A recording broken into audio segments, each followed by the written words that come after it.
I lost my memory after falling into the sea to save a CEO. She repaid me by marrying me. But even after we were married, her heart always belonged to her long-lost first love. Now that she had a lead on her first love, she impatiently tossed $5 million at me. "They found him," she said. "Let's get a divorce." Just as I was about to drop to my knees and beg her to stay, my memory came flooding back. I was the sole heir to one of the most powerful families in the country, the Hawthorns, and I had a fiancé, a childhood arrangement with an equally powerful dynasty. In that moment, Chloe Anderson handed me the divorce papers. "Sign it," she said. "This money is enough to last you a lifetime." Without another word, she turned and rushed out the door, never looking back. I signed the papers without hesitation, then picked up my phone and dialed a number. "Hello? Do you know who this is?" The moment the words left my mouth, the woman on the other end shot back, "Are you crazy? How the hell would I know who you are?" I raised an eyebrow. "You don't recognize my voice?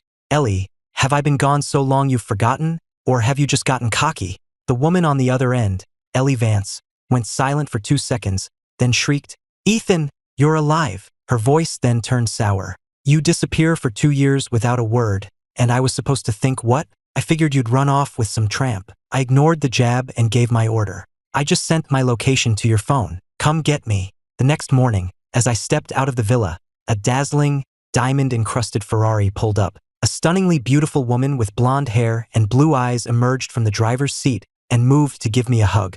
I heartlessly pushed her aside and went straight for the passenger door. Ellie stomped her foot, her voice laced with indignation. "You heartless bastard.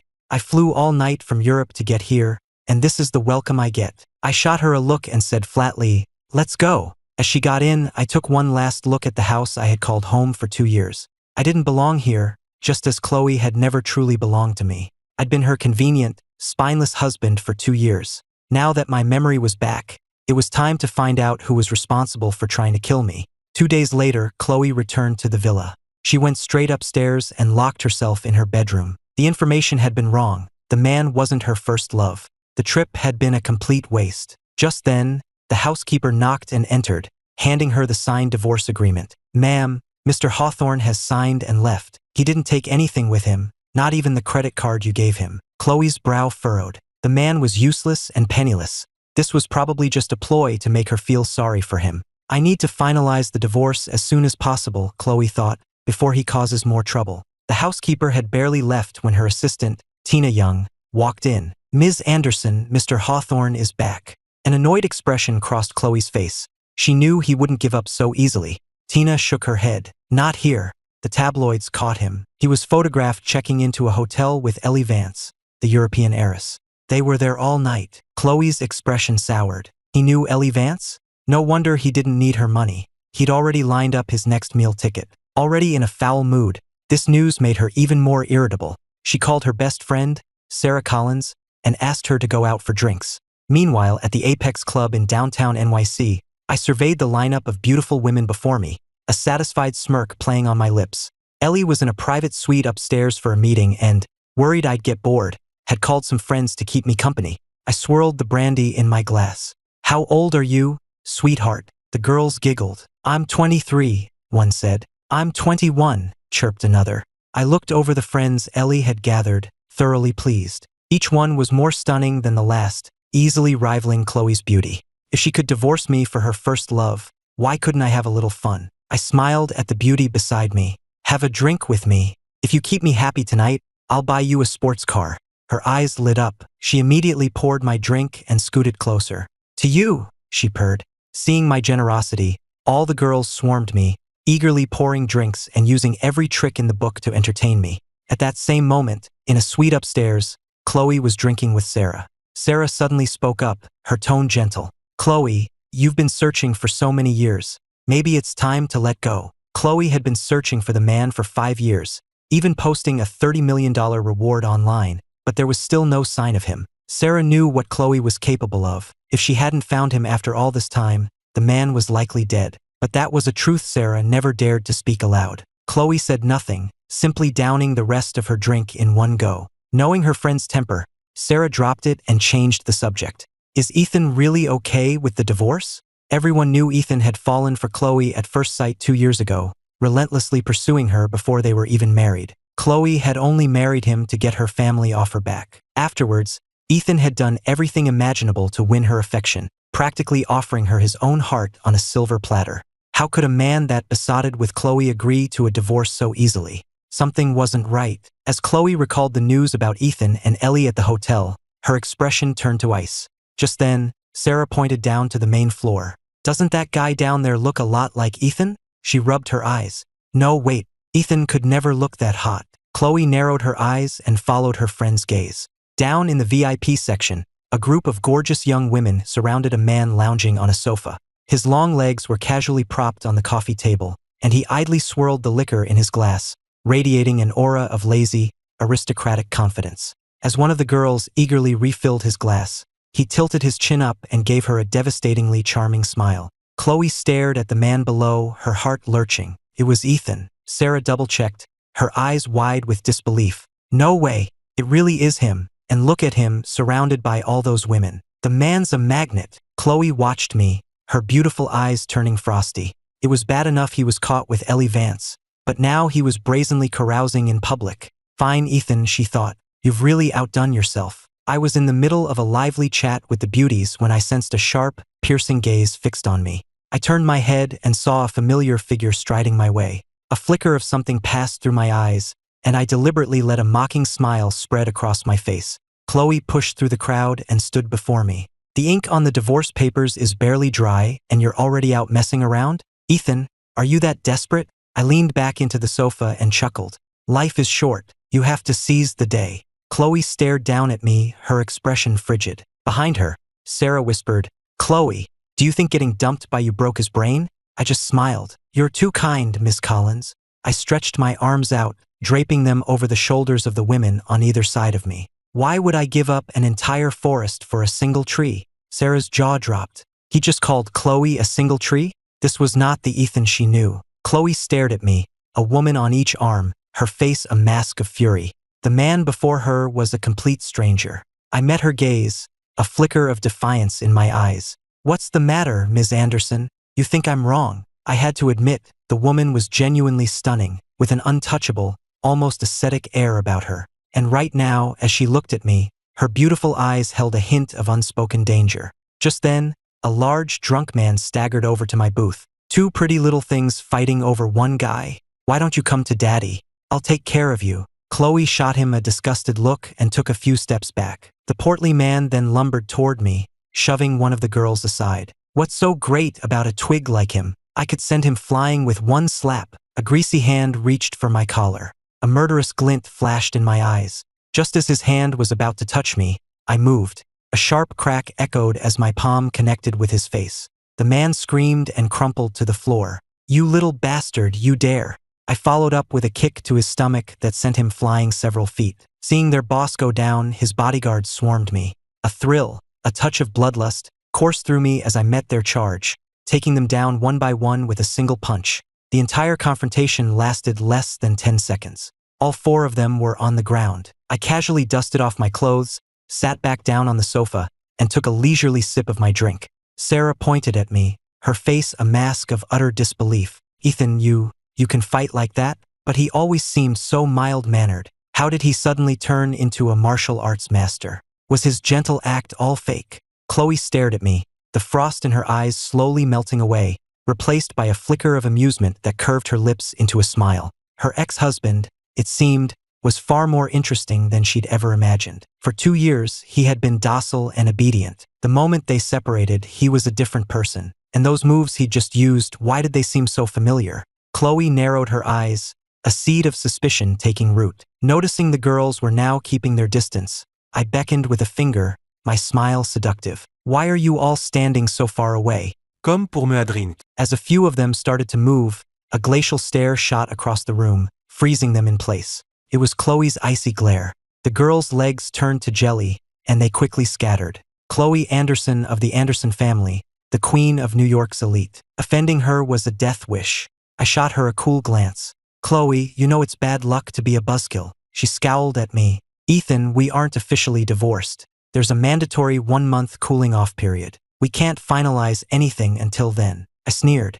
"Don't tell me you're having second thoughts, Chloe." She scoffed. "You wish. I poured myself another drink. Good. Chloe stared at the handsome, flamboyant man before her, completely baffled. Just a few days ago, he had been clinging to her, crying, begging her not to leave him. Now he was a total stranger. What's your relationship with Ellie Vance? Chloe demanded. I arched an eyebrow. I don't have to explain my personal life to my soon-to-be ex-wife. Ex-wife. Ellie's shocked and wounded voice cut through the air. She stood a short distance away, pointing at Chloe. Ethan, you married some tramp behind my back. Instantly, the temperature around Chloe seemed to drop 20 degrees.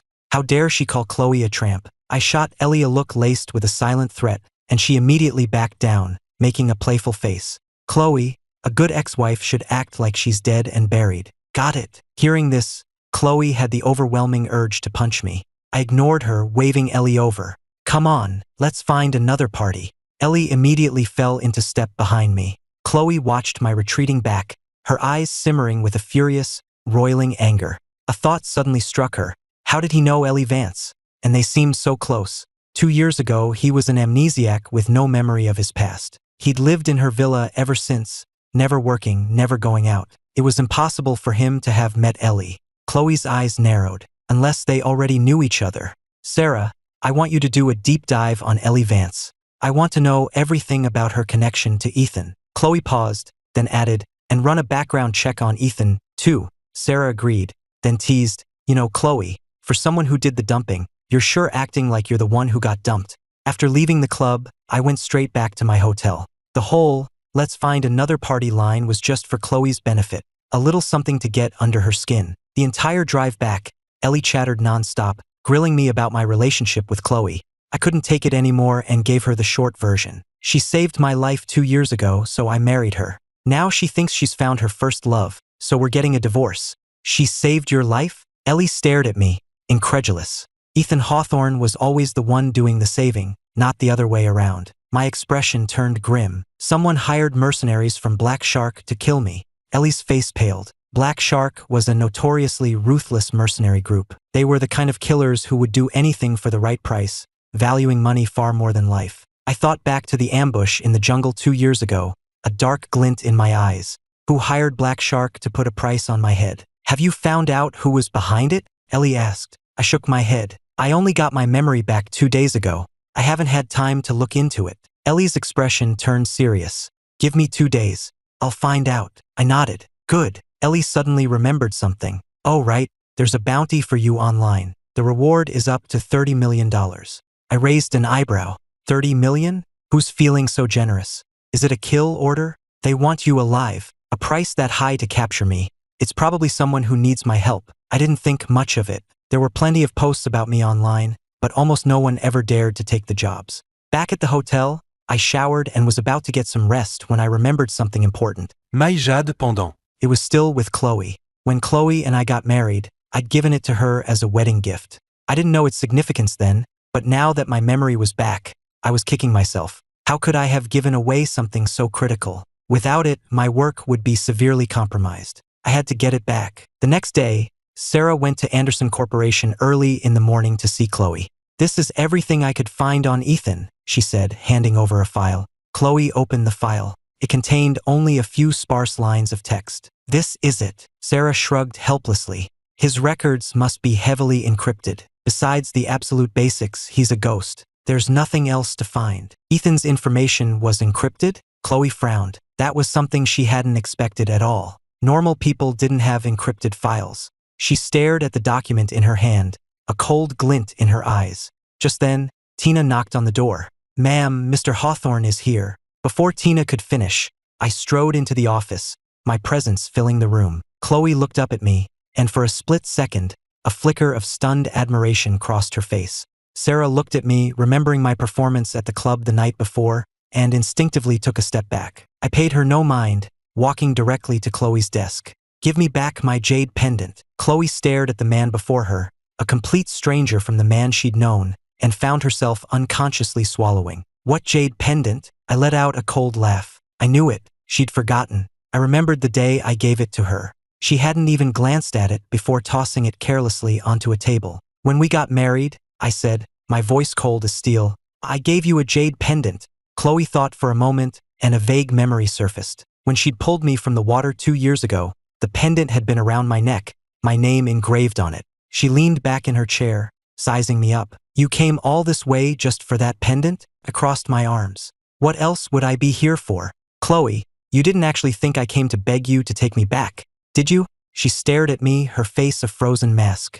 Good. I laughed bitterly to myself. Don't worry, I thought. I can't wait to be a complete stranger to you. Get back together? Not in this lifetime. I had no time to waste arguing with her. I held out my hand. My pendant. Now. Chloe gave me a dismissive look. I threw it out. I froze. Threw it out? She actually threw away my pendant. Chloe took a sip of her coffee, her face impassive. Just because you gave it to me doesn't mean I had to keep it. I slammed my hand on the desk, my face livid with rage. Chloe, where did you throw it? She remained perfectly calm. I forget. I clenched my fists, fighting the urge to strangle her.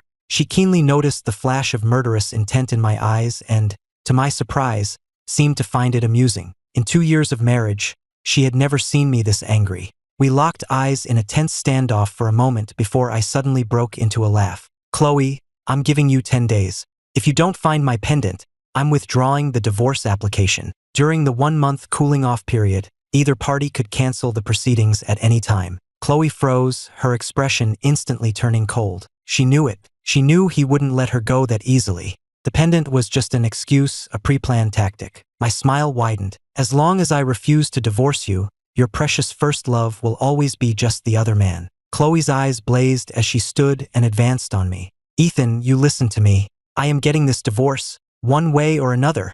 I gave a cold laugh. Then you'd better find my pendant. If you can't, I'll make Anderson Corporation pay for it. This is your only chance, Chloe. I shot her one last warning glance before turning and walking out. The moment I stepped out of the office, I saw a man with bleached blonde hair heading my way. It was Mark Sterling, heir to the Sterling fortune and one of Chloe's many admirers. He'd been a thorn in my side ever since Chloe and I got married. Mark froze when he saw me coming out of Chloe's office, then pointed a finger at me, his face contorted with anger. What are you doing here?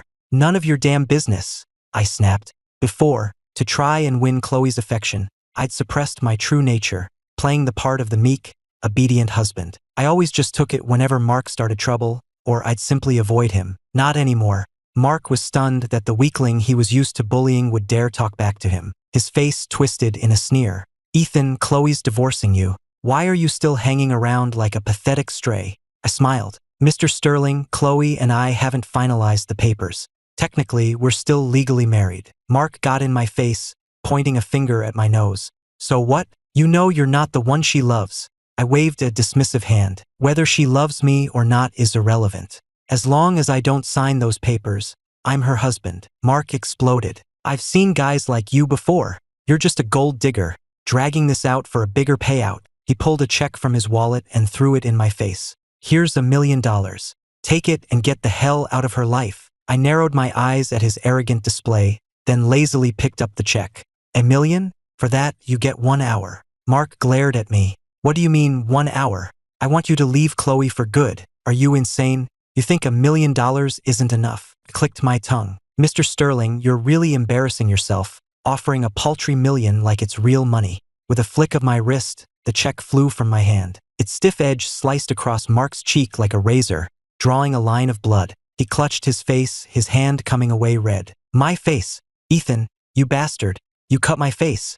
I'll kill you. I sneered. You? 2 years ago, a team of highly trained professionals in the jungle couldn't kill me. What makes you think you can? Enraged, Mark swung at my face with all his might. Before his fist could connect, I caught his wrist. A sickening crack echoed in the hallway, followed by a scream that sounded like a dying animal. Mark crumpled to his knees, his right arm bent at an unnatural angle. Ack! My arm! I looked down at the pathetic man on the floor and smiled. If you don't learn your lesson, next time it won't be just your arm. Just then, Chloe's angry voice came from behind me. Ethan, what are you doing? The moment Mark saw her, he started wailing. Chloe, he tried to kill me. Ethan tried to kill me. I turned to face Chloe and clapped my hands together lightly. Can't you tell? I'm taking out the trash. Chloe had no time for my games and immediately had someone take Mark to the hospital. Go to the hospital and apologize to him, Chloe commanded. The Sterling and Anderson families were close, with several business partnerships. Mark was their spoiled only son. Hurting him meant the Sterlings would not let this go. I stared at Chloe like she was an idiot. He deserves an apology? With that, I turned to leave. Stop, she yelled, grabbing my arm. A dangerous light flashed in my eyes as I shook her hand off. Don't touch me. Do you think I'm still that pathetic, spineless pushover you married? Beside them, Sarah gasped. An arctic chill radiated from Chloe. Ethan, do you have a death wish? Because I can certainly grant it. I let out a disdainful laugh. You're welcome to try. Her face was a mask of unspoken danger. Don't think I won't touch you just because you have Ellie Vance in your corner. I raised an eyebrow. What's the matter? Jealous that someone has my back? Chloe was at a loss for words. She didn't even like me. Why would she be jealous? She was just annoyed. Ethan, if you think playing hard to get is going to work on me, you can forget it. I shot her a look. Playing hard to get? Please. Woman, you really think you're God's gift to men, don't you? And with that, I turned and walked away. Chloe watched my retreating figure, her face an icy mask. Only after I was gone did Sarah dare to approach her. Is that really the same Ethan who was dying of love for you? It's like he's been possessed. Chloe couldn't figure it out either. How could a man change so completely in just a few days? I left Anderson Corporation and went back to my hotel.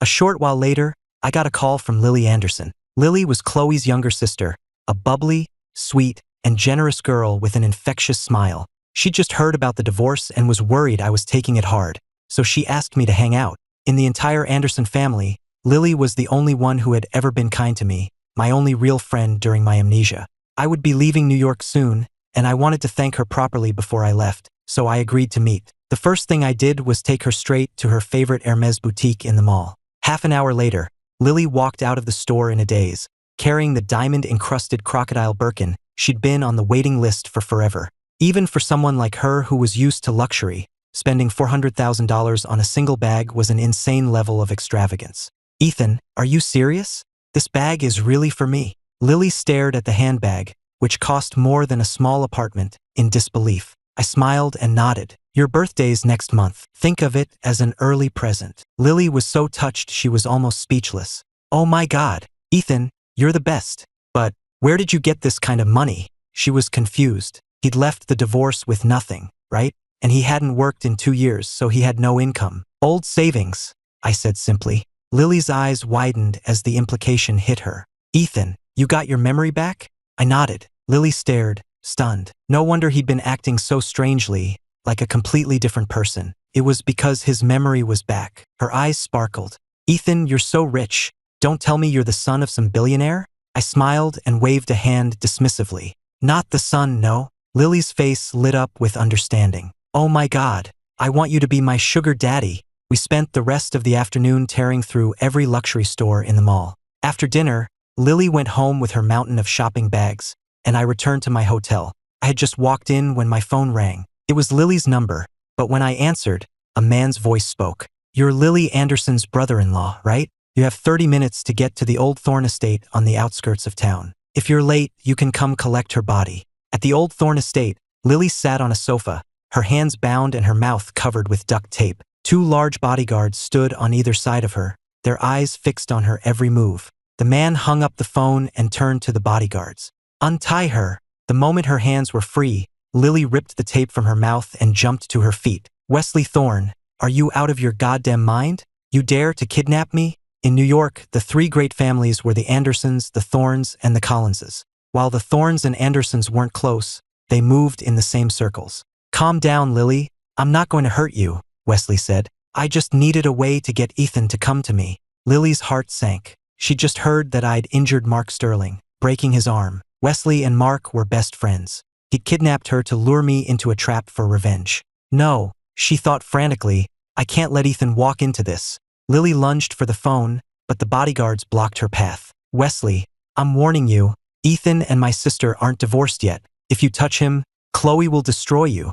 Wesley sneered. Who are you trying to fool, Lily? Everyone knows Chloe has no feelings for him. In 2 years of marriage, she's barely even looked at him. I'm going to teach that arrogant bastard a lesson he'll never forget. Lily gritted her teeth, grabbed a glass from the coffee table, and hurled it at him. That's bullshit. My sister and brother-in-law are fine. If you so much as touch him, Chloe will skin you alive. Wesley dodged the glass and settled into an armchair. I don't scare easily, Lily. The whole city knows Chloe threw Ethan away like trash. Why would she get angry with me over him? A vicious glint appeared in Wesley's eyes. He broke one of Mark's arms. I'll break both of his. He pointed to his other men. You lot go wait by the door. When he gets here, make him crawl. Lily, absolutely furious, rolled up her sleeves and charged at Wesley. You son of a bitch, I'll kill you. Before she could reach him, the bodyguards grabbed her again. Lily, I don't want to hurt you, but if you keep this up, don't blame me for what happens next,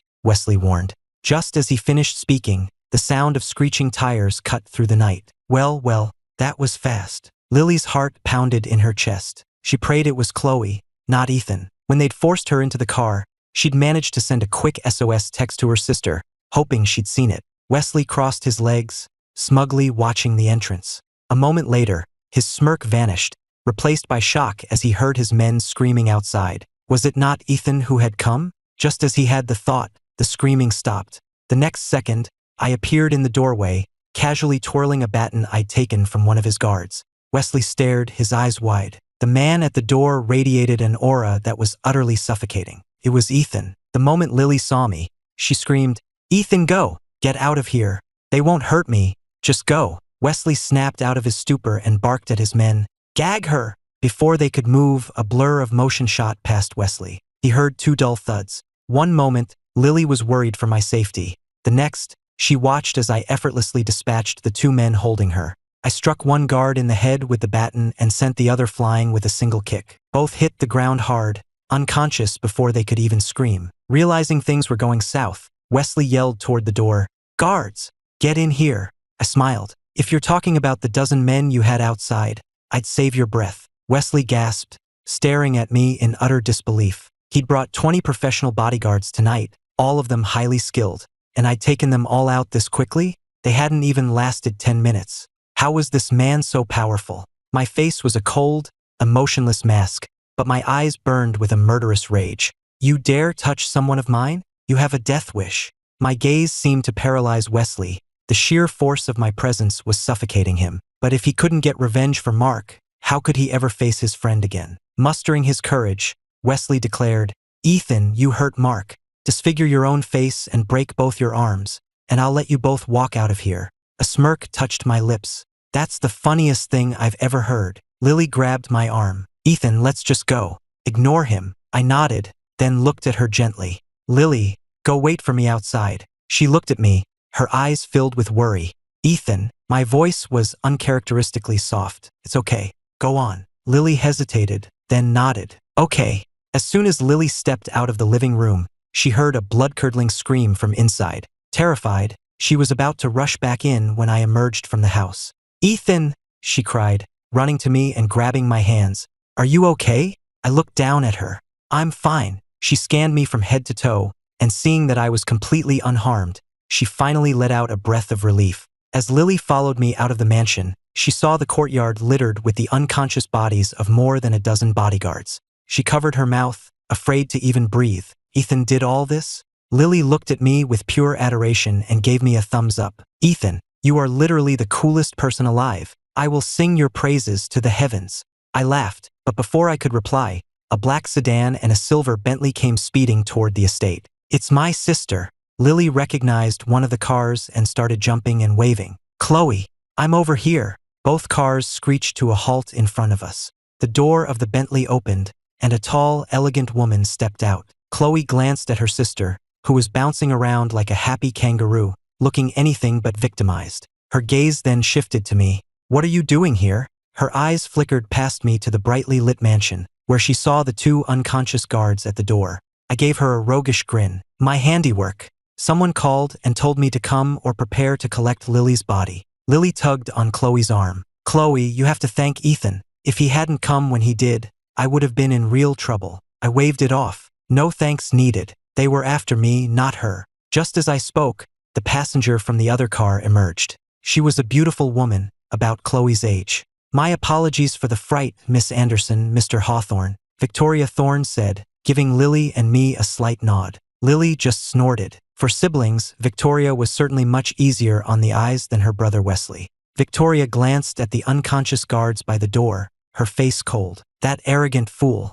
Kidnapping Chloe Anderson's sister. He's practically suicidal. Her assistant nodded and hurried inside the house. A moment later, the assistant ran back out, stammering. Ms. Thorne, your brother, he's… What about him? Victoria's expression tightened. His left pinky finger has been severed. He's passed out. Victoria's face went pale. Chloe froze, her eyes instinctively flying to me. Victoria's gaze followed. You did this? She asked. I met her stare, my voice dripping with arrogance.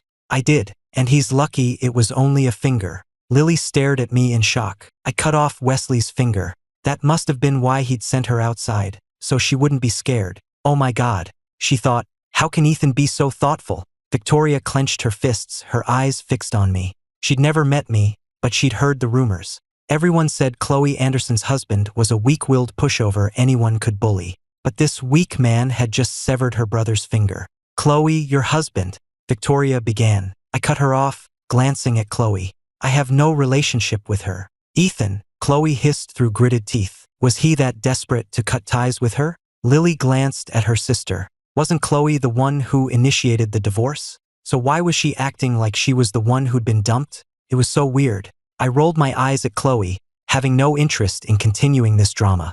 I turned to Victoria.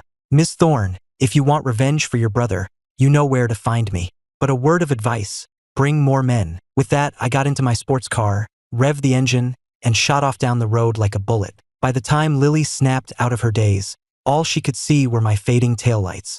Lily was practically bouncing with excitement. Chloe, you should have seen him. Ethan was incredible tonight. He took out all of Wesley's bodyguards by himself. Chloe just stared in the direction I disappeared, lost in thought. Victoria recalled my commanding presence, a spark of interest igniting within her. He'd not only maimed her brother, but had also taken down a score of trained men without a scratch. This man was anything but simple. Chloe, your ex-husband is certainly full of surprises, Victoria mused. Before Chloe could respond, Lily shot back, don't even think about it, Victoria. He's still married to my sister. A sly smile played on Victoria's lips. Then I'll just wait until the divorce is final. A dangerous chill instantly filled Chloe's eyes. You dare. Victoria had only been teasing, but seeing Chloe's reaction, her interest was genuinely piqued. Don't be like that, Chloe.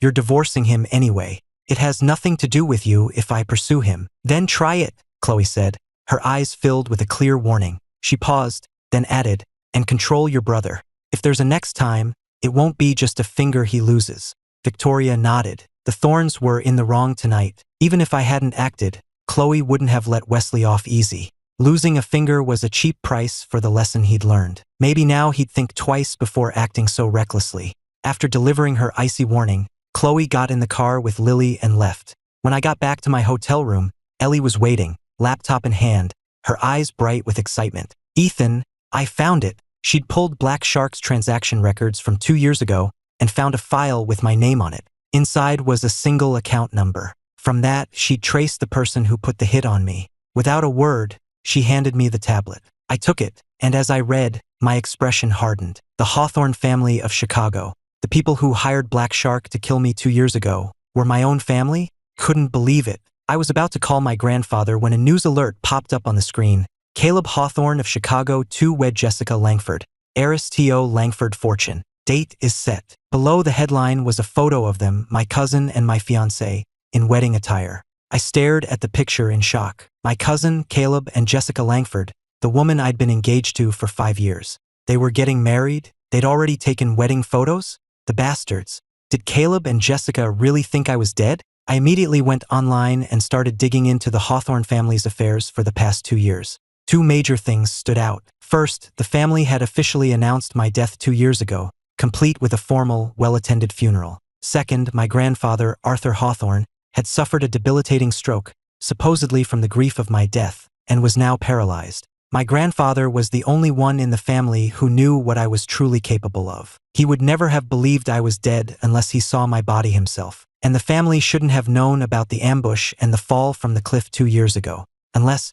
My eyes went back to the account number on the screen. My parents died when I was young, and my grandfather had raised me to be his sole heir. If I were dead, the inheritance would pass to the second branch of the family, to my Uncle Richard and his son. Suddenly, it all made perfect sense. Ellie went to the minibar and poured me a drink, a wry smile on her face. Ethan, I brought plenty of backup this time. Enough to burn the whole Hawthorne dynasty to the ground. I gave her a cold look. Stay out of it. She sat on the sofa. What? You're not going to get revenge. I took a sip of my drink. A kind-hearted man like myself. Ellie snapped her fingers, a relieved smile spreading across her face.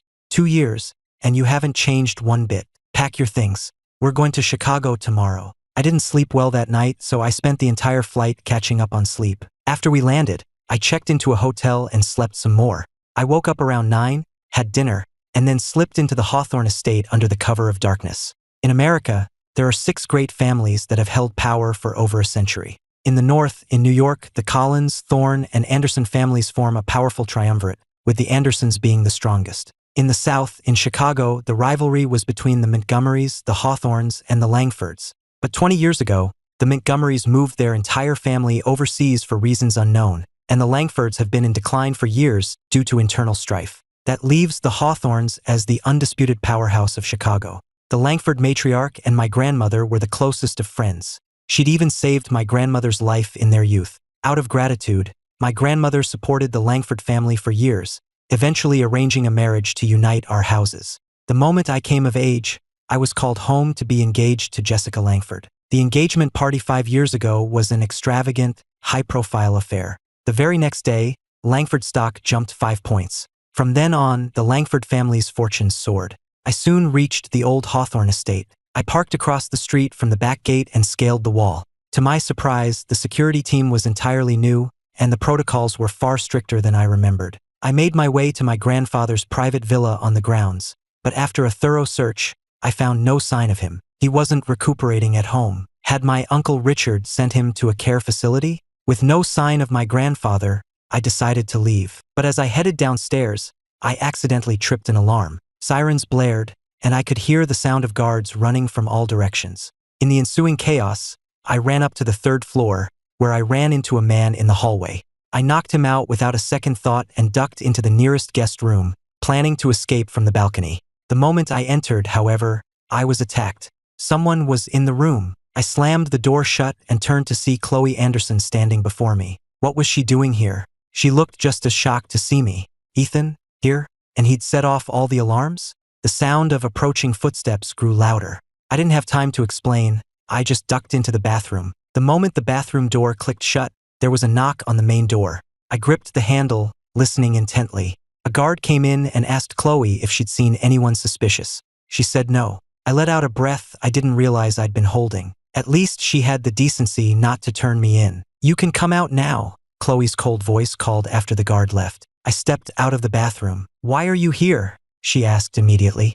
I raised an eyebrow, a wry smile on my face. I should be asking you the same thing. Chloe, what are you doing in my house? Your house. Chloe looked stunned. You're a Hawthorne? It's certainly not your house, I retorted, spotting a glass of juice on the table and taking a long drink. Chloe's expression was unreadable. There was no Ethan in the Hawthorne family that she knew of. If he were truly a Hawthorne, the guards would have recognized him. I set the empty glass down. You'll find out soon enough. There was no point in saying more. I wasn't ready for the family to know I was alive. I started toward the window to check the situation outside, but after 2 steps, my knees buckled. Thinking I was injured, Chloe rushed forward to catch me. I looked up at her, my face flushed an unnatural shade of red. Chloe's eyes darted to the empty juice glass.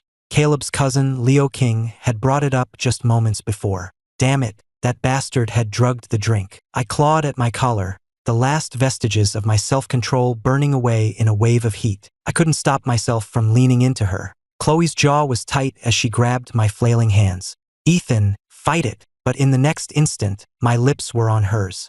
A suffocating heat surged through Chloe's veins, her heart pounding in her chest. The feeling was so familiar, just like that night 5 years ago. Her gaze burned into me. Could it be him? I fell into a fever dream, and in it, I was back on that rainy night 5 years ago. I was overseas on a humanitarian mission when our clinic was attacked. I was captured, blindfolded, and no matter how much I begged her, the woman wouldn't let me go. Later that night, I woke with a start to find Chloe lying beside me. I froze. In 2 years of marriage, she had never so much as touched my hand. How did this happen? My mind cleared, and the events of the night came rushing back. I'd been drugged, and I'd used Chloe as the antidote. Just then, her eyelids fluttered, She was waking up. Without thinking, I brought the side of my hand down on her neck in a swift, precise chop. Her eyes had barely opened before she was unconscious again. I let out a sigh of relief, slipped out of bed, and left the Hawthorne estate before dawn. Not long after I was gone, Chloe woke up. She sat up. The room was empty. If it weren't for the disheveled sheets, the telltale crimson stain, and the angry red scratches on her own shoulder, she might have thought the whole night was a dream. Chloe rubbed her aching neck, a vicious glint in her eye. The bastard. He'd slept with her and then knocked her unconscious. Her phone pinged twice. She picked it up and saw it was an iMessage from me. She opened it, and her expression turned murderous. It was a Venmo transfer for $9.99, with a one-word message attached, unimpressed. Chloe stared at the $9.99 transfer, a glacial fury radiating from her. What the hell did he think she was? And that review, it was the ultimate insult. Chloe suppressed her rage and called Tina to come pick her up. She had come to the estate last night to discuss business with Richard Hawthorne. A maid had accidentally spilled tea on her, forcing her to use a guest room to change. She thought of the drug juice, and a murderous light filled her eyes. They had dared to target her. Very well. Soon her car arrived. The moment she got in, Tina, in the passenger seat, handed her a file. "Ma'am, I ran the check on Ellie Vance like you asked, but it's strange. I couldn't find any connection between her and Ethan." Chloe took the file, her face like ice as she scanned it. Their relationship had to be significant. A woman of Ellie's stature wouldn't be so deferential to just anyone. The thought of me and Ellie being a couple filled her with an unfamiliar, irritating agitation. Just how many secrets was Ethan hiding? What was his real connection to the Hawthorne family? And last night, Chloe pinched the bridge of her nose, then picked up her phone and dialed my number. It rang for a long time before I finally picked up. "Hello?" My voice was weak and groggy, as if I'd just woken up. Before Chloe could say a word, she heard another voice from my end of the line, bright and clear. It was Ellie. "Ethan, who is it?" Chloe gripped her phone, a fire of rage igniting in her chest. It was early in the morning. Why was Ellie with Ethan? Had they spent the night together? On my end, the moment I realized it was Chloe, I hung up. Chloe tried calling back, but the call wouldn't go through. I had blocked her number. "So, Ethan Hawthorne," she murmured to herself, a cold, dangerous smile playing on her lips. "You really think you can get away from me that easily? We'll see about that." Back in the hotel room, Ellie stood by the bed, watching me with an amused smirk as I ended the call. I shot her an annoyed look. "What did you find out?" "I found him," she said. "Your grandfather is in a private care facility in the suburbs." I nodded, changed my clothes, and headed out. When I got to the facility, I saw that my grandfather's room was guarded. Waiting for a moment when no one was looking, I slipped into an empty doctor's office. A few minutes later, I emerged wearing a white lab coat and a surgical mask. "The young master is in there." "You'll have to wait," a bodyguard said, blocking my way. I nodded, a cold light flashing in my eyes. The young master he was referring to could only be my cousin, Caleb. Inside the room, Caleb Hawthorne was holding our grandfather's hand, pressing the old man's thumb onto a document. With this paper, once he married Jessica, he would officially become the heir to the Hawthorne fortune. Caleb stood over the bed, looking down at the comatose old man with a cold sneer. "Grandfather, after my uncle died, you should have named my father as the heir, not Ethan. You were always biased, always favoring his side of the family. You spent all those years grooming Ethan to be the perfect heir, and for what? He still ended up dead at our hands."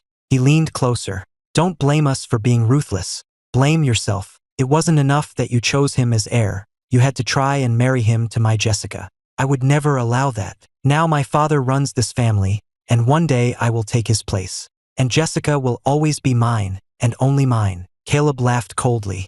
"So rest easy, grandfather. We'll make the Hawthorne family stronger than ever. It's just a shame you won't be around to see it. If it weren't for keeping up appearances, my father would have gotten rid of this old man long ago. After the wedding, he'll have no more use to us." I stood outside the door, my head bowed, a storm of rage gathering in my eyes. So my grandfather's stroke was their doing as well. A moment later, Caleb emerged from the room, talking on his phone. "The suits have arrived? Good. I'm on my way." I watched his retreating back, my eyes like chips of ice. The wedding was in 3 days. I needed to prepare a gift for them, something they would remember for the rest of their lives. After Caleb left, I slipped into the room. There, lying on the bed with an oxygen mask over his face, was my grandfather, whom I hadn't seen in over 2 years. My grandfather had been a martial artist in his youth and had always kept himself in peak physical condition. Even in his old age, he was stronger than men half his age. But the man on the bed now was frail and emaciated, his skin a waxy yellow, looking like a candle about to burn out. Seeing him like this, a wave of panic washed over me. I immediately took his wrist to check his pulse. After a careful examination, my worst fears were confirmed. It wasn't a stroke. He'd been poisoned. Richard, that animal, to poison his own father. He deserved to be struck by lightning. I forced down my rage. This wasn't the time for anger. I had to get my grandfather out of here. I took a small vial from my pocket, shook out 2 pills, and carefully placed them in my grandfather's mouth. Not wanting to be discovered, I left the hospital and found a nearby coffee shop, where I called Ellie to plan the rescue. Once everything was in place, I returned to the facility. But when I reached my grandfather's room, I found the guards unconscious on the floor, and inside, the bed was empty. My grandfather was gone. Grandfather! Panic seized me. I'd only been gone for an hour. How could he be gone? Just then, my phone buzzed. I opened it and my blood ran cold. It was a picture of my grandfather, sent from an unknown number. My eyes blazed with fury as I immediately dialed the number. The moment it connected, I demanded, "Where is my grandfather?" A familiar voice answered. It was Tina, Chloe's assistant. "Mr. Hawthorne, Ms. Anderson asked me to tell you that if you want to see your grandfather again, you'll come to her at the Serenity Estates." I went rigid, my vision turning red with rage. Chloe, that bitch. She'd kidnapped my grandfather to threaten me. Also, Tina added, "Ms. Anderson said to remind you to unblock her number." Then she hung up. The Serenity Estates. Hawthorne Development had built these exclusive private residences in every major city in the country. Chloe was sitting on a sofa in the living room, a laptop on her knees, her fingers flying across the keyboard. She'd pulled the security footage from the Hawthorne estate, but large chunks of it had been deliberately erased. She was trying to recover the deleted files. Tina approached her. "Ma'am, I've spoken to Mr. Hawthorne. He should be on his way." Hearing this, Chloe let out a cold, humorless laugh. I arrived in under 30 minutes.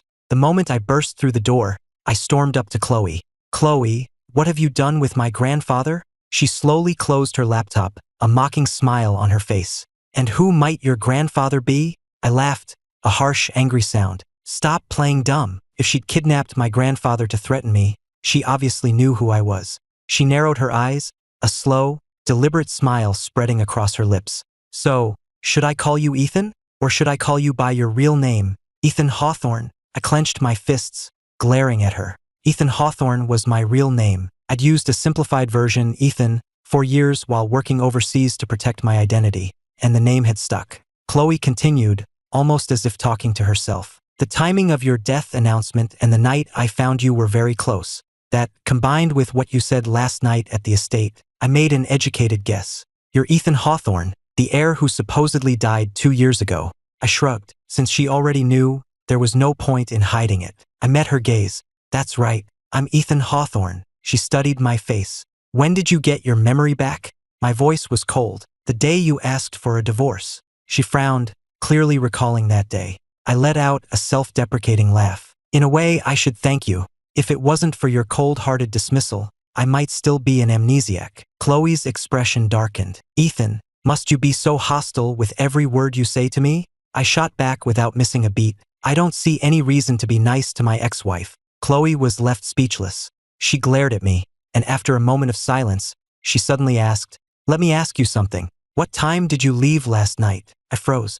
Last night? The mere mention of it sent a fresh wave of anger through me. Just as I was about to let her have it, Chloe stepped closer, her eyes boring into me. "When I called you this morning, why was Ellie Vance with you? Don't you dare tell me you spent the night with her." I stared at her, stunned for a second before her meaning hit me. My face went pale. Did she really not know who I'd spent the night with? Was she pretending it never happened? I looked at her, a bitter, self-mocking smile touching my lips. "That's right, I spent the night with her." Chloe's entire body went rigid. Last night he'd been drugged, just like her. If he'd left, and gone to Ellie, then they must have. The thought sent a wave of furious jealousy through her. So intense she wanted to tear Ellie Vance limb from limb. I was her husband, and I'd spent the night with another woman. "Ethan Hawthorne, you are shameless." I looked at her coldly. "You're right, I am shameless. If I weren't, I wouldn't have spent the last 2 years orbiting you like some pathetic lapdog. The memory of the past 2 years filled me with a suffocating humiliation. I had never been so debased in my life. Chloe stared at me, her eyes narrowed dangerously. She grabbed my arm and started pulling me toward the stairs. I tried to yank my arm away, but my foot slipped on the polished floor, and I went down hard. Chloe reached for me, but she was too late. She watched in horror as my head slammed into the sharp corner of a coffee table. The sight of blood made her gasp, and she rushed to my side. I glared up at her. "Get away from me! Don't touch me!" I pressed a hand to the gushing wound on my forehead, slumping weakly against her, too drained to push her away. Chloe panicked, yelling, "Tina, call a doctor, now!" Soon, the family doctor arrived. After a quick examination, he determined the cut was deep and would need stitches. Between the drug, the lack of rest, and the day's turmoil, the pain was overwhelming. I drifted into unconsciousness. Chloe stood by the bed, watching the doctor stitch up my wound, her turbulent emotions slowly beginning to settle. What was wrong with her? Why had she lost control like that? Was it really just because she thought Ethan had been with Ellie? After drinking that juice, they had both been drugged, and her memory of what followed was hazy. In that state, wouldn't staying with her have been the easiest option? But he had chosen to leave to go to Ellie instead of staying with her. Chloe hated to admit it, but she was jealous. Insanely jealous. Just then, Tina came in. "Ma'am, Richard Hawthorne sent over one of the maids. He claims she's the one who drugged your drink last night." Chloe let out a cold laugh. She didn't believe it was that simple for a second. Richard was just trying to placate her with a convenient scapegoat. "Keep her here," Chloe ordered, "and continue the investigation." "Yes, ma'am." When I woke again, it was dark outside. I instinctively raised a hand to my forehead, but it was caught by a cool, slender one. "The wound was just stitched," Chloe said. I looked at her infuriatingly beautiful face and wanted to scream. "Chloe, what the hell did I ever do to you to deserve this?" She sat on the edge of the bed, saying nothing. I glared at her. "Chloe, we're divorced. Do you understand that? An ex-wife should act like an ex-wife." There it was again, ex-wife. The word made Chloe's blood boil. Didn't he love her? Had recovering his old memories erased his feelings for her? Chloe tightened her grip on my hand. "Ethan, we're still in the cooling-off period. I can withdraw the application at any time." Panicked. "Chloe, are you serious? You're the one who wanted the divorce. I agreed to it and now you want to take it back? It's not that simple. What do you take me for?" She stared at me, her voice low and dangerous. "Push me, and you'll see what I'm capable of. And don't forget, I still have your grandfather." I'd almost forgotten. My grandfather was still her hostage. I grabbed her by the collar. "Chloe, if you so much as touch him, I swear I will end you." The sudden movement sent a fresh spike of pain through my head. "Easy," she said, steadying me by the shoulders. "I've already had your grandfather transferred back to New York. I've arranged for my personal medical team to look after him. He's getting the best possible care. You don't have to worry." Chloe had a feeling that if I left New York this time, I wouldn't be back. This was the simplest, most direct way to keep me here. As long as my grandfather was in New York, she knew I would always have a reason to return. I clenched my fists, glaring at her. "Chloe, what the hell do you want?" This sudden kindness was suspicious. A slow smile spread across her face. After a few seconds of silence, she said, "Ethan, I've decided I don't want a divorce." I stared at her, completely stunned. "No divorce?" I studied her for a long moment, then gave a humorless laugh. "No divorce? What about your precious first love? Or are you planning on having both of us?" "Don't be ridiculous," she snapped, her face darkening. The lead was a dead end. They didn't find him. My smile froze. So that was it. The only reason she'd changed her mind was because she hadn't found her lost love. I stared at her, my expression turning cold. "Chloe, I'm not some puppy you can call and dismiss at will. Don't use me as a stand-in for your first love." She frowned deeply. "I'm not using you as a substitute for anyone." I waved a dismissive hand. "It doesn't matter what you say. I'm not staying with you." I looked at her, my voice flat. "Chloe, you can't force this." She gave me a cool, appraising look. "You'll never know if it's sweet until you taste it." I was speechless, a profound sense of irritation welling up inside me. How had I never realized how utterly shameless this woman could be? Seeing I was about to argue, she cut me off. "Ethan, I don't mean anything by it. I just want to make sure your grandfather stays safe," threatening me with my grandfather again. "Fine. You win, Chloe. No divorce it is. We'll see who breaks first." In my mind, this was just a new game for her. The more I fought back, the more interested she'd become, the more she'd want to conquer me. If I went back to being the docile husband she knew, she'd probably get bored in a week. With that thought, I fell silent. Chloe glanced at the time. Are you hungry? Should I have them bring something up? I shook my head. Not hungry. I need to rest. I lay down and closed my eyes, feigning sleep. Chloe didn't press the issue and left the room. As she reached the bottom of the stairs, she heard my phone ringing on the coffee table. She picked it up. The caller ID read, Ellie the Annoyance. Chloe gripped the phone, an icy aura emanating from her. After a long moment, she answered. Ellie's voice came through, bright and cheerful. Ethan, I'm at the care facility. I don't see you. Where are you? Chloe's voice was like ice. Ethan is with me. There was a stunned silence on the other end. Then Ellie exploded. Chloe Anderson, you bitch.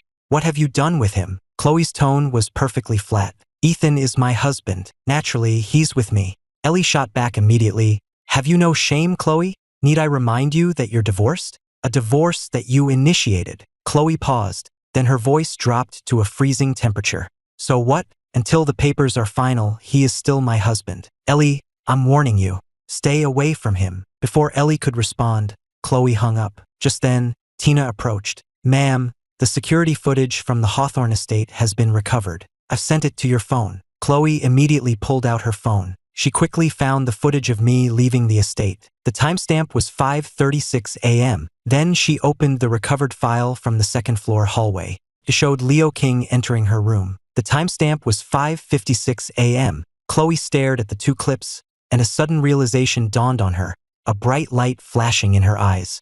She had woken up shortly after 6 that morning, less than an hour after I had left. And Leo King hadn't entered her room until after I was already gone. That meant the person with her last night was me. She forced herself to remember, and hazy images began to surface. She remembered now. It was Ethan. The person with her last night was definitely Ethan. She had misunderstood him completely. She glanced toward the second floor, her heart filled with regret. Why hadn't he explained? Was she so unimportant to him that he couldn't even be bothered to say a single word? Seeing Chloe lost in thought, Tina spoke again. Ma'am, our team confirmed it. Richard Hawthorne gave the drug to Leo King, who put it in your drink. The maid Richard sent over was just a scapegoat. Chloe closed the video feed, her face a mask of terrifying cold. Put out the word, she said. All Anderson Corporation partnerships with the Hawthorne family are suspended, effective immediately. And any company that continues to do business with them is no longer a partner of ours. Yes, ma'am. Realizing I hadn't eaten, she turned to a housekeeper. Have the kitchen prepare some soup and a few light dishes and bring them up. Before she could finish, a panicked voice cried out from the top of the stairs. Ma'am, it's terrible. Mr. Hawthorne jumped out the window and ran away. What? Chloe raced back to my room, but it was empty. I had already left Chloe's villa and was on the road when I ran into Ellie, who had been on her way to rescue me. When Ellie heard that Chloe had taken my grandfather and was using him to threaten me, she was livid. Ethan, if it comes down to it, she said, making a throat-slitting gesture, just take her out. Being a widower is another way to be single. I rubbed my forehead. Chloe had saved my life after all. It wouldn't be right. Ellie gave me a sidelong glance. I'm kidding. But you, of all people, caring about what's right? Ethan, you've fallen for her. You can't bear to let her go. I clenched my jaw and said nothing. As much as I hated to admit it, I knew she was right. I had loved Chloe during my amnesia, and even with my memory back, those feelings hadn't simply disappeared. When I didn't respond, Ellie pressed on. Ethan, I have to remind you, she's not one of us. I cut her off. You don't have to. I know. That was precisely why I couldn't stay entangled with her. I had to go through with the divorce. Agitated and restless, I returned to my hotel, changed, and immediately went back out. I needed to blow off some steam. Chloe tracked down my hotel and went to find me. Just as she arrived, she saw me exiting the lobby and getting into a sports car. She immediately told her driver, follow that car. Half an hour later, I pulled up in front of a nondescript bar. Chloe noted the name on the sign, and after I went inside, she quickly followed. This part of Chicago was known for its bars, but hidden beneath the streets was an underground fighting ring, and this bar was the entrance. Chloe pushed open the door and was immediately hit by the overwhelming smell of stale beer and cheap liquor. It was 3 in the morning and the place was packed. The dance floor was a writhing mass of bodies under strobing, dreamlike lights, and the heavy metal music was deafening. Chloe scanned the room, but there was no sign of me. Can I get you something? a server asked, giving the elegantly dressed woman a once-over. Chloe said nothing, simply pulling a transparent, unmarked card from her purse and handing it to him. The server took the card to the bar, ran a scanner over it, and then handed it back, leading her toward an elevator. Level B3. Out of the elevator, turn left and go straight. Chloe nodded and stepped inside. The elevator descended to the third basement level. The moment the doors opened, she was hit by a wall of sound, roaring, shouting, and cheering. She stepped out and found herself looking at a massive boxing ring. The large screen above the ring displayed a photo of the reigning champion, the Mauler, along with his impressive fight record. The stands surrounding the ring were packed with the wealthy elite, including many international guests. Every face in the crowd was a mask of frenzied excitement. Chloe made her way toward the stands, heading for the VIP balcony at the top. She scanned the crowd again, but still saw no sign of me. Had she been wrong? Had he not come down here at all? Are you kidding me? The next fight is against a rookie? Someone grumbled. Some newbie has the balls to fight the Mauler? He's suicidal. He's going to be beaten to a pulp. I'll bet he doesn't last 10 minutes. 10 minutes is generous. I give him 3. Nah, 1 minute. The Mauler will take him out with a single punch. As Chloe listened to the crowd's chatter, she glanced up at the big screen just as the challenger's name appeared. A flicker of shock passed through her. The name was Spectre. Though she didn't frequent these places, even she had heard of the legend. In his 2 years in the international underground circuit, he had become a myth, a ghost who created a legacy that was still spoken of in hushed, reverent tones. Spectre? Am I seeing things? How could it be Spectre? He retired years ago. Why would he show up here?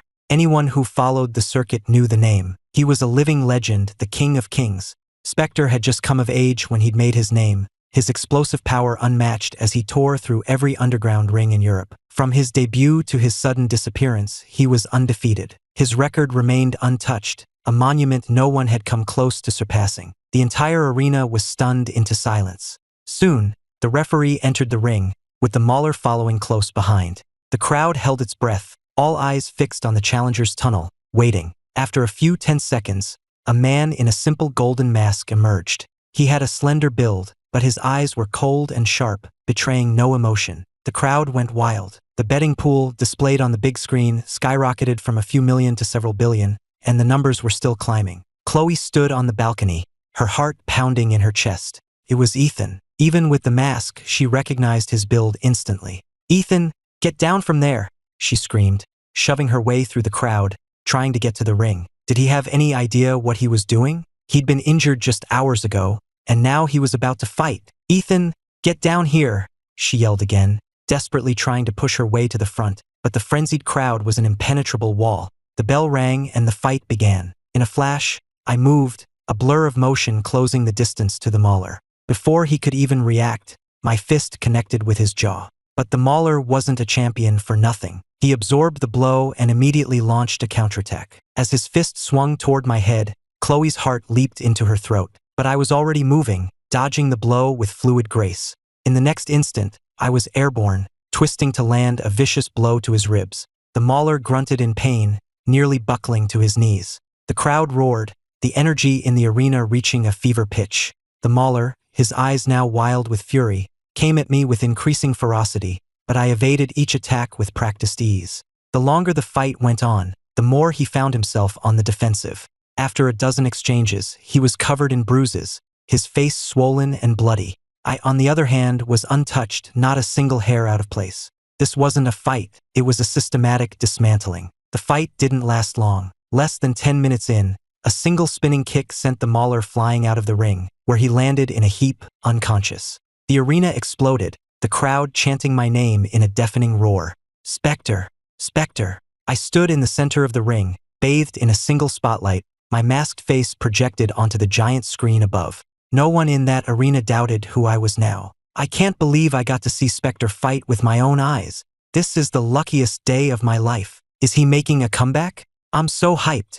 The entire crowd was a sea of adoration, cheering and screaming my name, all except for Chloe. She stared at my image on the screen, and for some reason, a sharp pain lanced through her heart. Why did his eyes look so empty? It was as if he were completely detached from the world, devoid of all emotion. From the moment he entered the ring, his fists had been clenched, his lips pressed into a thin, hard line, as if he were holding something back, suppressing some great pain. Something was wrong. The roar of the crowd was starting to grate on me. I mechanically lifted my head and scanned the stands. For a second, I thought I saw a familiar face. I gave it a passing glance and turned to leave. The moment I stepped out of the bar, I saw Chloe waiting in front of my car. What was she doing here? Was that really her I saw in the crowd? Did she recognize me? She stood a few feet away and beckoned to me. I stared at her, my eyes cold. The agitation I'd worked out in the ring was already starting to creep back. When I didn't move, she strode toward me. "Chloe, what do you want?" I asked. "I should be asking you that," she shot back, grabbing my wrist, her voice tight with fury. "Ethan, do you have any idea what you just did? Have you forgotten you're injured?" She hadn't known I could fight like that. The moment she saw me step into the ring, all she could think was that I was still injured, that I could get seriously hurt. Her heart had hammered in her chest, and she'd wanted nothing more than to drag me out of there. I gave her a cool, detached look, a cold smirk playing on my lips. "If you hadn't mentioned it, I might have forgotten." "You!" she hissed, gritting her teeth, so frustrated she could barely breathe. "Ethan, don't forget, I still have your grandfather." A cold fire lit in my eyes.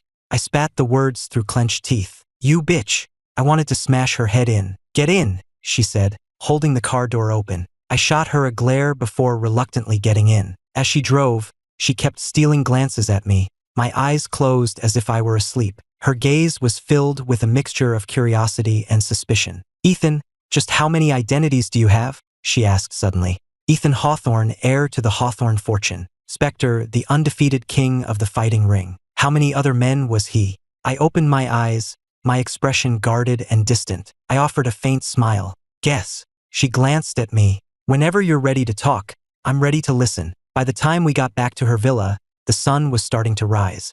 The cut on my forehead had reopened, so Chloe cleaned and redressed it, and I took a couple of painkillers. After breakfast, I was flipping through channels out of boredom when I landed on an interview with Caleb and Jessica. "Mr. Hawthorne," the reporter asked, "there are rumors that your marriage will lead to a closer partnership between your two family companies. Can you give us any details about this collaboration?" The Hawthorne and Langford families had been allies for generations, their business ties unbroken. Now, with this marriage, their partnership was expected to deepen, with some speculating about a full-blown merger. Caleb took Jessica's hand affectionately. "To be honest, I'm not entirely sure of the details. My father and Mr. Langford are handling the negotiations." Jessica chimed in. "You'll all find out on the wedding day." The reporter then turned to Jessica. "Ms. Langford, there's speculation online that you're only marrying Mr. Hawthorne to fulfill a family obligation, and that your heart still belongs to the late Ethan Hawthorne. Is there any truth to that?" At the mention of my name, Jessica frowned. "I always saw Ethan as a brother. Our engagement was purely due to pressure from our families. I had planned to break it off when we were older, but tragically, fate had other plans." Caleb lowered his head, feigning sorrow. "My cousin's fate was a tragedy." He then looked at Jessica, his eyes full of devotion. "My marriage to Jessica has nothing to do with business. She is the only one I have ever loved. We are getting married because we are in love." I stared at the sickeningly sweet couple on the screen, a cold, vicious smile spreading across my face. So in love. It seemed Jessica had conveniently forgotten how she used to chase after me. I'd never loved her, but we were still engaged. The way she framed it made it sound like I was the one who'd been desperately clinging to her. Couldn't let that stand, and I was suddenly very curious to see just how deep their love really was. Just then, I heard a voice from downstairs. "My name is Leo King. I'm a friend of Chloe's. Please let her know I'm here to see her." I raised an eyebrow. "Leo King?" I remembered that was the name of Caleb's cousin. I turned to see a housekeeper leading in a man dripping with designer labels. Leo didn't recognize me and was clearly shocked to find another man in Chloe's villa. When he noticed I was wearing pajamas, his face darkened. "Who the hell are you?" he demanded, pointing at me. The housekeeper who'd let him in quickly interjected. "Sir, this is Ms. Anderson's husband." Leo gasped. "What? This is Chloe's secret husband." The rumors all said her husband was hideously ugly. The man standing before him was anything but. "So, you're Chloe's husband," Leo said, quickly regaining his composure. An elegant, mocking smile spread across his face. "No, wait, her ex-husband, I should say." He'd heard from a friend that Chloe and her secret husband were already divorced. A man Chloe had thrown away was no threat to him. With that thought, his expression grew even more arrogant. "Chloe's already divorced you. Why are you still hanging around her, you shameless leech?" I let out a long, put-upon sigh. Who says I'm the one pestering her? It's the other way around. She's obsessed with me, clings to me like glue, won't let me leave. Leo pointed a trembling finger at me, his voice shrill. That's absurd. Look at yourself. You really think Chloe Anderson is obsessed with you? You're delusional. I yawned and waved a dismissive hand. You're too loud. Someone throw him out. I hadn't slept at all the night before and had used up a lot of energy. I was exhausted. I stood up, ready to go upstairs and get some sleep. Leo's face went from white to red with rage. He got in my face, pointing at my nose. You're just her cast-off trash, and you dare to act high and mighty with me? Let me tell you something. I'm going to be Chloe's next husband. I raised an eyebrow, looking down at him. Oh? You think you're going to be Chloe's husband? In your dreams. Leo smirked and pulled out his phone, pulling up a photo he'd taken the morning before, while Chloe was still asleep. You don't believe me? Look at this. If I hadn't burst in that night and interrupted him, he would have already had his way with her. But with these photos, he was sure she wouldn't be able to deny anything. I glanced at the photo on his phone, and my expression faltered. It showed Chloe, asleep in bed, with Leo holding her in his arms, a sickeningly sweet smile on his face. Chloe and him. When did this happen? Before I could process it, Leo was pointing at me again, his voice dripping with arrogance. Open your eyes and look closely. I'm about to become the son-in-law of the Anderson family. Soon, you won't even be worthy of shining my shoes. I hate being pointed at, especially by someone so arrogant. In a flash, I had his wrist in my grip and twisted, hard. Ack! My hand! With a sickening crack, Leo crumpled to the floor, clutching his now broken wrist. I laughed. You think climbing into her bed makes you the Anderson family's son-in-law? Let me tell you something. As long as I'm alive, that will never happen. Well said. A voice came from behind me, accompanied by the sound of slow, deliberate applause. I turned to see Chloe descending the stairs, a pleased smile on her face. My words had clearly amused her. I snorted and sat down on the sofa, crossing my arms. I was curious to see how she would handle her little problem in front of her husband. Leo looked up at her, his face hopeful. Chloe, she narrowed her eyes. Leo King, I was planning to deal with you in a few days. I didn't expect you to deliver yourself to my doorstep. She certainly hadn't expected him to have taken photos. The man deserved to die. Leo felt the icy chill coming from her and began to tremble. No, Chloe, please let me explain. I just missed you so much. I had to see you. Chloe sneered, unwilling to waste another second on this insect. Take him downstairs, she ordered her security. And take care of him until he's ready to tell the truth. Yes, ma'am, they responded in unison. Leo's face was a mask of terror. Chloe, no. Please. I was wrong. I shouldn't have taken the photos. Chloe, help me. He struggled, but the guard's grip was like iron. They dragged him away, his screams fading into the distance. I looked at Chloe and gave a sarcastic laugh. And after you two shared a bed. You're a ruthless one, aren't you? She shot me a look. You left before I woke up the other morning. He snuck in and took those photos then. He never touched me, and I have absolutely no connection to him. Hearing her explanation, I felt a small measure of relief, but I was too stubborn to show it. You don't have to explain. I don't care. With that, I got up and went upstairs. I lay in bed but couldn't sleep. I buried my head under the covers, holding my breath, trying to endure the stabbing pain that radiated from my chest with every beat of my heart. Damn it, the poison in my blood was acting up again. It hadn't flared up once in the 2 years I had amnesia. I didn't have the antidote with me now. I would just have to ride it out. Suddenly, I felt a soft body press against mine, and I flinched in surprise. A pair of slender, soft hands reached for me. Ethan, are you trying to suffocate yourself? Chloe said, pulling the covers off me. Seeing my face, red and strained from holding my breath, she looked both angry and pained. I looked at her, my gaze wavering. Whenever the poison flared, all I wanted was to be alone in the dark. When I didn't say anything, Chloe took off her blazer and tossed it aside. I stared at her, my mind hazy. Chloe, what are you doing? Was she planning on sleeping here? She raised an eyebrow, then wrapped her arms around me. Sleeping, she said simply.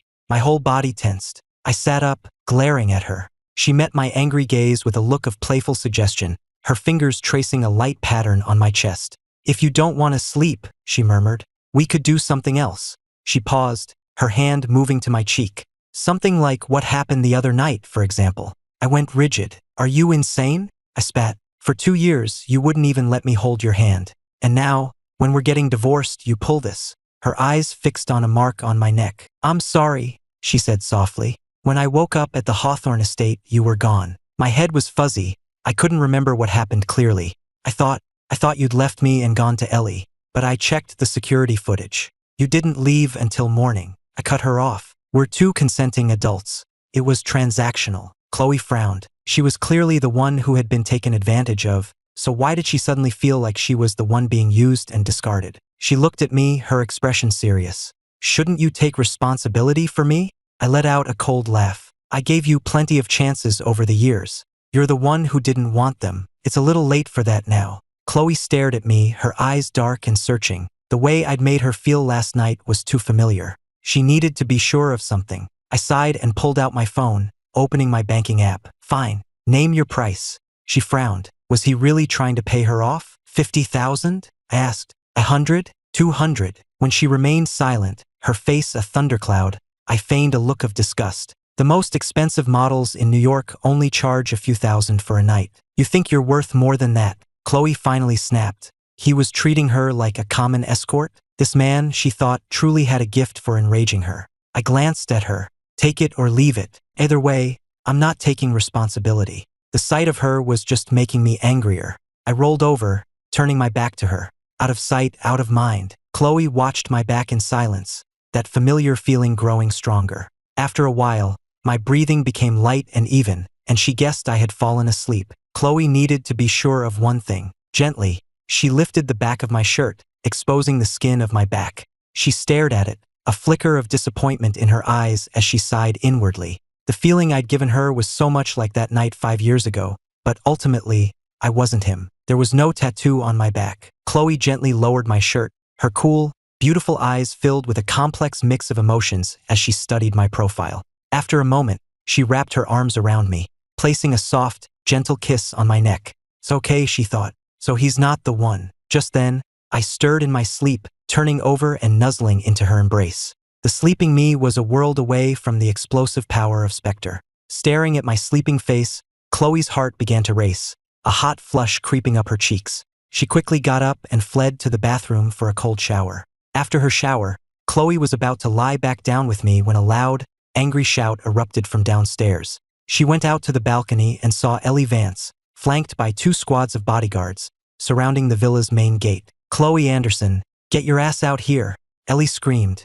Ellie had woken up that morning to find me gone from the hotel. She'd checked the security footage and discovered I'd driven to the underground fight club in the middle of the night. Having known me for years, Ellie knew exactly what that meant. My silent trip to the ring meant the poison was acting up. She tried calling me, but I didn't answer. She then checked the security cameras outside the bar and saw Chloe taking me away.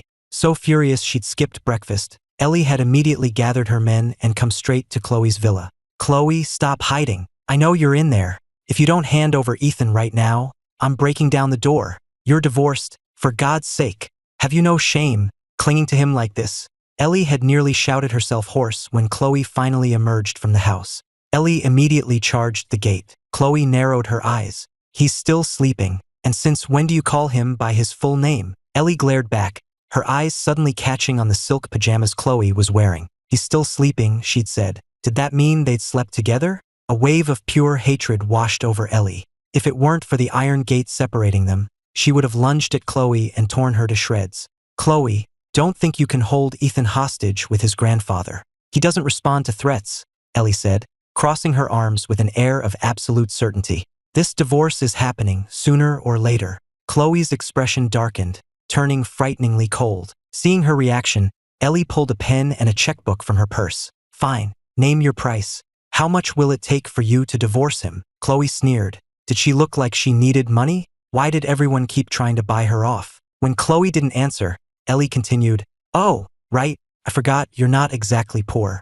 How about this, then? I'll give you a diamond mine. That's something not even your money can buy." "Hey, Chloe, I'm not finished. Don't walk away." Chloe completely ignored her, went back inside, and immediately made a call to Victor Vance. A few moments later, Ellie's phone rang. It was her father. "What? I have to come back now? But, fine, I'm on my way." After hanging up, Ellie sent me a quick text saying something urgent had come up. Then she and her men headed for the airport. Chloe stood on her balcony, a wine glass in hand, a triumphant smile on her lips as she watched Ellie's hasty departure. I spent the next 2 days resting at Chloe's villa. 2 days later, the day of Caleb and Jessica's wedding finally arrived. The future heirs of their respective dynasties, they were a real-life prince and princess, a match seemingly made in heaven. The venue was the Azure Palace, Chicago's most opulent hotel. The guest list was a who's who of high society, business tycoons, and political figures. The wedding was a lavish, high-profile spectacle, complete with media coverage and a live stream for the public. OMG, the chapel looks like a fairy tale castle. It's so romantic, one comment read. I heard their rings are worth millions. I can't wait to see the bride. She's going to look amazing, said another. The online audience watched the live stream, their comments flying across the screen, seemingly more excited than the groom himself. As the morning wore on, the guests all took their seats. At 11 o'clock sharp, the ceremony began. A priest stood at the altar, delivering the opening words. He was followed by the groom, Caleb Hawthorne, looking sharp in his tailored suit. As a beautiful, romantic melody filled the air, the heavy chapel doors swung open. There stood Jessica Langford in a custom, diamond-encrusted gown, the picture of elegance and grace. Caleb smiled as he met Jessica's eyes, a profound sense of satisfaction washing over him. After all these years, he was finally marrying her. His father was right, you take what you want in this world. So what if she had been Ethan's fiancée? In the end, she was becoming his wife. At the thought, Caleb lifted his chin, a proud, triumphant smile touching his lips. He and Jessica walked toward each other, meeting in the middle of the aisle. They linked arms and proceeded to the altar. The priest began, Caleb Hawthorne, do you take Jessica Langford to be your lawfully wedded wife, to have and to hold, from this day forward, for better, for worse, for richer, for poorer, in sickness and in health, to love and to cherish, till death do you part? Jessica squeezed Caleb's hand, gazing at him with deep affection. At that precise moment, the chapel doors were thrown open with a resounding crash. Every head in the room turned toward the entrance. There, silhouetted against the bright light, stood a handsome man, his presence sharp and commanding. His looks and his bearing were flawless, like a full moon suddenly appearing in a starless sky, so bright that all other lights dimmed in comparison. Who is that? Is he here to object? A comment flashed. That suit is way better than the groom's. He's totally stealing the show. Why does that guy look so familiar? I walked down the aisle, step by step, my presence and appearance leaving the entire room in stunned silence. Only when I drew closer did Caleb and Jessica finally get a clear look at my face. Caleb's eyes widened in utter disbelief as he stared at the approaching figure. How could it be him? He was supposed to be dead. He'd been dead for 2 years. How was he still alive? It was impossible. A confident smile spread across my face. It's been 2 years, cousin. Don't you recognize me? Caleb pointed a trembling finger at me, his face a mask of disbelief. Ethan? You're alive. Beside him, Jessica stared at me as if she'd been struck by lightning. She wasn't the only one. The entire Langford family looked as if they'd seen a ghost. I gave a mocking smile. My apologies. Am I disappointing you by being alive? I then turned to face the assembled guests.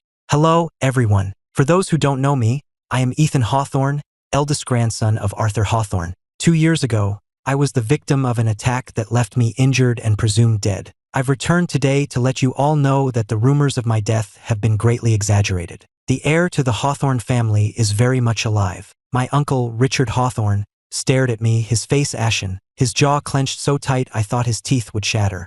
As long as I was alive, the inheritance would never be his. He took a deep breath, forcing down his shock and rage, and stood up, his face a mask of false concern. Ethan, my boy, you're alive. This is wonderful news. You have no idea how devastated I was when we heard you were gone. I gave him a cool, dismissive look. Is that so? I had no idea you cared so much, uncle. Richard laughed awkwardly, extending a hand. Of course I care, you're my nephew. But today is Caleb and Jessica's wedding. Let's save this discussion for when we get home. He couldn't let me ruin the wedding. I brushed his hand aside, my gaze sweeping slowly over Caleb and Jessica. Uncle, our family business can wait. But as for other matters, Caleb's heart lurched. Ethan was back to take Jessica from him. He would never let that happen. Ethan, I'm sorry, he blurted out. I know you and Jessica were engaged, but we all thought you were dead. She's fallen in love with me, and I love her more than anything. Please, just let us be happy. Richard chimed in. That's right, Ethan. They haven't wronged you. They only got together after you were gone. They're truly in love. Please, just give them your blessing. I smiled faintly at them. Don't misunderstand. I'm not here to break up the happy couple. Caleb's eyes lit up. Then I took a ring from my pocket and held it out to Jessica. This is the ring your family gave me at our engagement 5 years ago. Since you and Caleb are in love, I consider our engagement officially void. From now on, we go our separate ways.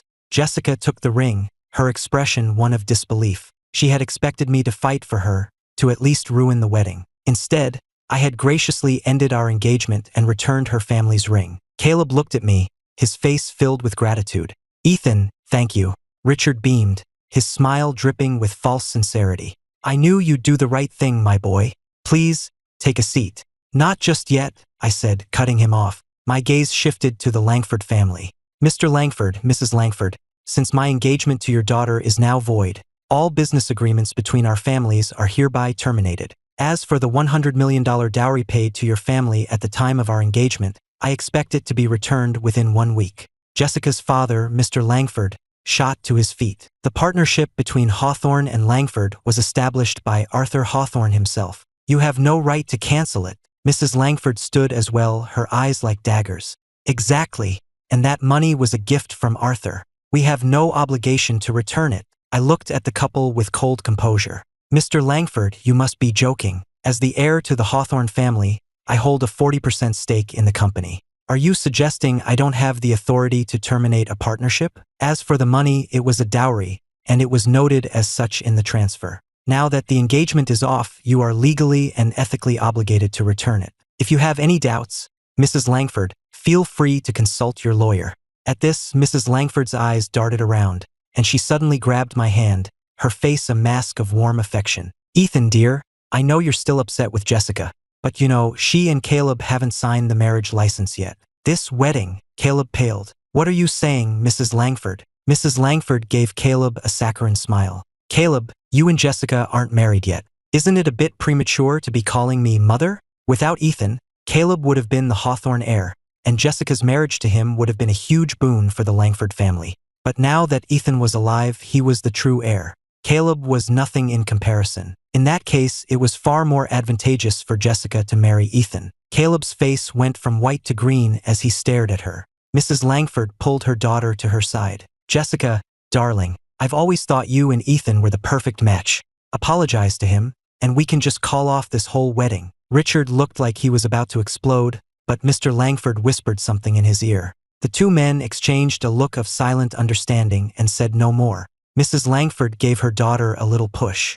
Jessica, what are you waiting for? Apologize to Ethan, and give him the ring. Jessica glanced at Caleb, her mind racing. She liked Caleb, but if he wasn't the Hawthorne heir, he lost a significant amount of his appeal. After a quick mental calculation, she walked over to me, her face a perfect picture of guilt and longing. Ethan, I'm so sorry. I thought you were gone, that's the only reason. The truth is, I've never stopped loving you. Can we still be engaged? At her words, the bouquet fell from Caleb's hand, his face draining of all color. We were about to be married, he whispered, and you're choosing him over me? His gaze snapped to me, his eyes filled with a venomous hatred. Ethan, why didn't you just stay dead? A faint smile played on my lips as I took the ring from Jessica's hand. Seeing this, Mrs. Langford's face lit up with triumph, already envisioning the glorious future that awaited the Langfords now that they were reallied with the Hawthorns. Richard, too, breathed a silent sigh of relief. As long as I was placated, the situation was still salvageable. But in the next second, a sharp, cracking sound echoed through the silent chapel.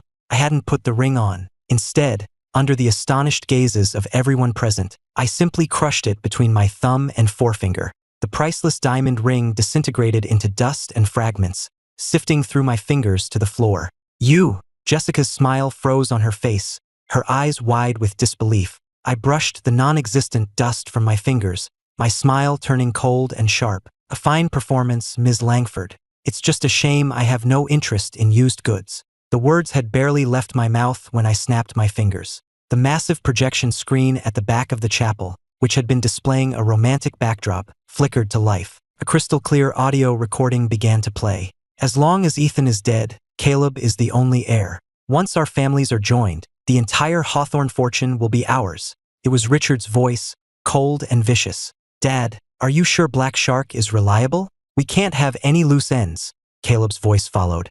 Don't worry, I paid them enough. They'll handle it cleanly. As for the old man, once the wedding is over, we'll send him on his way." The audio cut out, and the screen displayed the account information for Black Shark, along with the details of a massive wire transfer from an offshore shell company controlled by Richard Hawthorne. But the most shocking revelation was yet to come. A DNA paternity test report filled the screen. It showed that Caleb Hawthorne and Richard Hawthorne were not father and son. A second report showed a 99.99% probability that Caleb's biological father was Mr. Langford. The entire chapel erupted in chaos. Caleb wasn't a Hawthorne at all. He was a pawn planted by the Langfords years ago. This wedding of the century was nothing but a long con, a conspiracy to steal a fortune. "No, it's not true. It's all fake," Richard screamed, his face a ghastly white, his eyes wild with madness. The Langfords had all gone pale, slumping in their seats in shock. I ignored their pathetic denials, my cold gaze sweeping across the room. 2 years ago, they hired the Black Shark mercenary group to hunt me down in the jungle. They are the reason I was seriously injured, the reason I lost my memory for 2 years.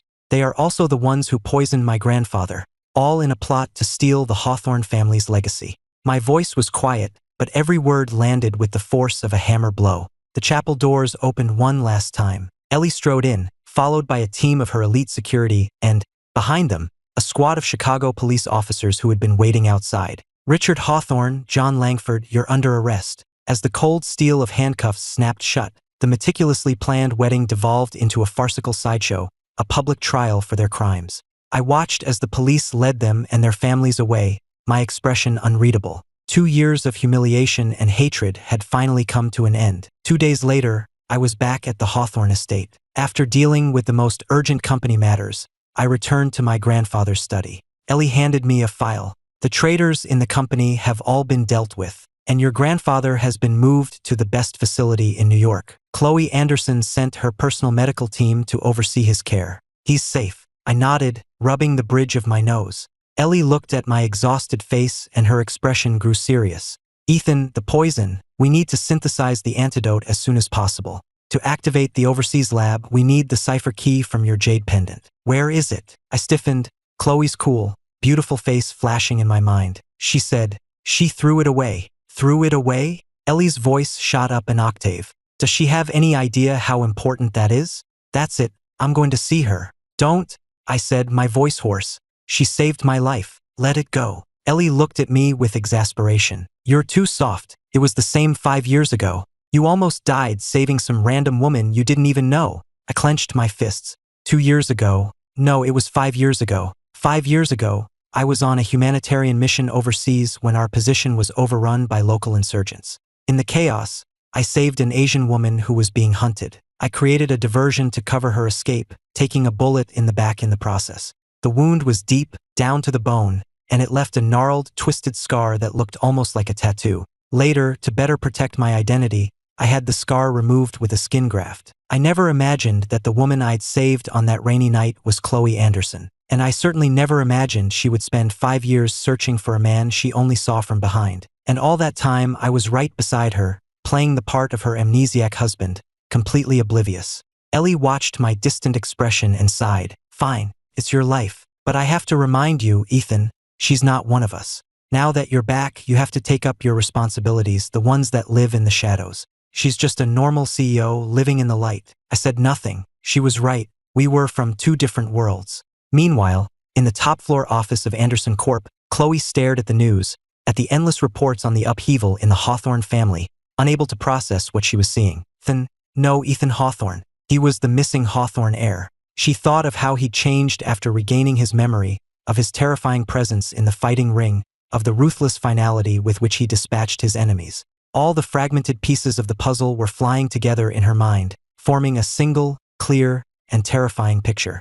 Tina knocked and entered. "Ma'am, the file you requested." Chloe took it. It was a record of all of Ethan Hawthorne's public activities from 5 years ago. One entry stood out, a report of him going missing for several days after participating in a humanitarian aid mission in a war-torn country. The time, the place, it all perfectly matched the night she was rescued.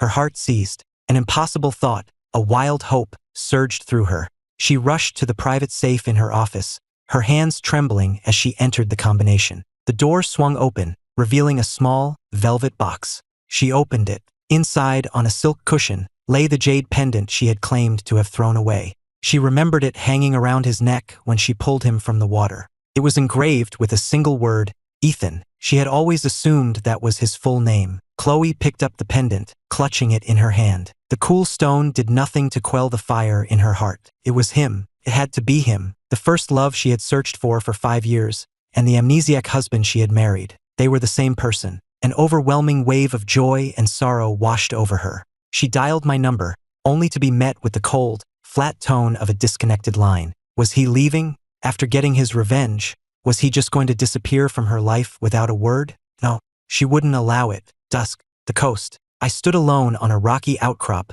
watching the setting sun paint the ocean gold. This was the same stretch of water she had pulled me from 2 years ago. Now that everything was settled, it was time for me to leave. I heard the soft crunch of footsteps on the sand behind me. I didn't have to turn around to know who it was. Are you leaving? Chloe's voice held a faint, almost imperceptible tremor. Yes, I answered simply. Why didn't you say goodbye? We're divorced. We're still in the cooling off period, she insisted, coming to stand beside me. The sea breeze caught her long hair, whipping it across my face, carrying her familiar, intoxicating scent. I turned to face her, and the sight of her red-rimmed eyes sent a sharp pain through the softest part of my heart. Chloe, we're not right for each other. Why not? She demanded stubbornly. Is it because of my first love? But what if that man was you? I froze, my head snapping toward her. She opened her hand. There, in her palm, was the jade pendant I thought was lost forever. You've been searching for 5 years, she said, her voice soft and thick with unshed tears. I thought I'd never see you again. I looked at her, a storm of emotions swirling inside me. She hadn't thrown it away. She knew everything. I took the pendant from her hand and fastened it around her neck, the cool jade a stark contrast against her warm skin. I raised a hand, gently brushing a stray strand of hair from her face, my fingertips grazing her cool cheek. 5 years ago, I explained softly, I was wounded. It left a scar on my back. I had it removed with a skin graft later, for a mission. I had just answered the last question in her mind. Chloe's tears finally fell. She threw herself into my arms, holding me so tightly it felt like she was trying to merge our bodies into one. You idiot, she sobbed into my chest. Why didn't you tell me sooner? I held her close, feeling the warmth of her body, the frantic beating of her heart against mine. All the pain, the humiliation, the suppression of the last 2 years melted away in that moment. I tilted her chin up and kissed the tears from her cheeks. I'm sorry. She looked up at me, her eyes wet with tears but shining with a light I'd never seen before. I was always by your side, I said, looking deep into her eyes, my voice low and serious. My dear CEO, without another moment's hesitation, I lowered my head and captured her lips in a kiss I had been longing to give. The wind howled around us, and the waves crashed against the shore, a symphony for a love that had spanned 5 years, through amnesia and reunion. This time, we would never be apart again.